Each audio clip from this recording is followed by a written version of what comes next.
ആത്മാവിൽ ദരിദ്രനല്ലാത്തവൻ എന്താണ് ചെയ്യുന്നത്? അവൻ മനുഷ്യനെ ആശ്രയിക്കുന്നു. അവൻ പറയുന്നു, എനിക്ക് ശരീരത്തിന് ബലമുണ്ട്. അവൻ പറയുന്നു, എൻ്റെ കയ്യിൽ കാശുണ്ട്. അവൻ പറയുന്നു, എനിക്കൊന്നിനും കുറവില്ല. ഇതാണ് മനുഷ്യനെ ആശ്രയിക്കുക എന്ന് പറഞ്ഞ. എനിക്ക് ഇങ്ങനെ പള്ളിയിലൊന്നും പോകേണ്ട കാര്യമില്ല, എനിക്ക് ധ്യാനത്തിലൊന്നും പോകേണ്ട കാര്യമില്ല, എനിക്ക് വചനം പഠിക്കേണ്ട കാര്യമില്ല. മനുഷ്യനെ ആശ്രയിക്കുന്നവൻ, ശരീരശക്തി അവലംബമാക്കുവൻ. എനിക്ക് ആവശ്യമുള്ളതൊക്കെ എൻ്റെ കയ്യിലുണ്ട്.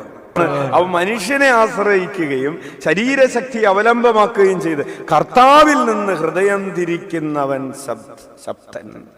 അവൻ ശപിക്കപ്പെട്ടവനാണ്. ഈ ലോകത്തിൻ്റെ കാര്യങ്ങളാണ് എന്നെ നിലനിർത്തുന്നതെന്ന് പറയുന്നവൻ ശപിക്കപ്പെട്ടവനാണ്. തുടർന്ന് വായിച്ചേ.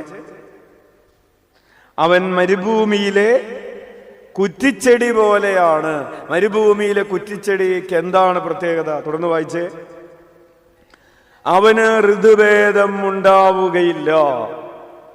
മരുഭൂമിയിലെ വരണ്ട നിർജ്ജനമായ ഒരു നിലത്ത് അവൻ വസിക്കും. അവന് ഋതുഭേദം ഉണ്ടാവുകയില്ല എന്ന് പറഞ്ഞാൽ, പ്രിയപ്പെട്ടവര്, മരുഭൂമിയിലെ ചെടികള് പണ്ട് ചെറുപ്പത്തിൽ കണ്ടിട്ടുള്ളൊരു ചെടിയുണ്ട്, ഒരു പച്ച മുൾച്ചെടി.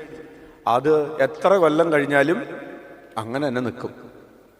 ഇതാണ് ഈ മരുഭൂമിയിലെ കുറ്റിച്ചെടി. കർത്താവിൽ ആശ്രയിക്കുകയും കർത്താവിന് വേണ്ടി തന്നെ കൊടുക്കുകയും ദൈവരാജ്യത്തിന്റെ ശുശ്രൂഷകൾക്ക് വേണ്ടി തീഷ്ണത ഉണ്ടാവുകയും ചെയ്തപ്പോ ഈ മരുഭൂമിയിലെ കുറ്റിച്ചെടി പോലെയല്ല, നദീതീരത്ത് നട്ട വൃക്ഷം പോലെ പിടിച്ചാ കിട്ടാത്ത വിധത്തിൽ പടർന്ന് പന്തലിക്കുകയാണ്. പ്രിയപ്പെട്ടവർ, ഇതൊരു സത്യമാണ്. നമ്മൾ കർത്താവിന് വേണ്ടി നമ്മെ തന്നെ കൊടുക്കാൻ തുടങ്ങിയാൽ കർത്താവ് നമ്മളെ അനുഗ്രഹിച്ച് നമ്മുടെ അതിരുകൾ വിശാലമാകും. അതിര് നമ്മുടെ സ്നേഹത്തിൻ്റെ അതിരും പ്രാർത്ഥനയുടെ അതിരും മാത്രമല്ല, നമ്മുടെ എല്ലാ മേഖലകളുടെയും അതിരുകൾ കർത്താവ് വിശാലമാക്കുന്ന ഒരനുഭവം ഉണ്ടാകും എല്ലാ കാര്യത്തിലും. എനിക്ക് ഋതുഭേദമുണ്ടാകുന്നില്ല, എനിക്ക് വാർച്ച ഉണ്ടാവുന്നില്ല. ഋതുഭേദം ഉണ്ടാകണമെങ്കിൽ വചനം വായിക്കാണ്. കർത്താവിൽ ആശ്രയിക്കുന്നവൻ അനുഗ്രഹീതൻ, അവന്റെ പ്രത്യാശ അവിടുന്ന് തന്നെ. യെസ്, തുടർന്ന് വായിച്ചോ.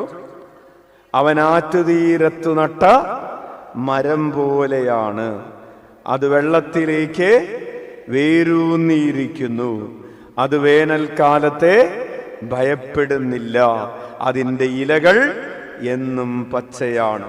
വരൾച്ചയുടെ കാലത്തും അതിനുത്കണ്ഠയില്ല. അത് ഫലം നൽകിക്കൊണ്ടേയിരിക്കും. ഹല്ലേലൂയ.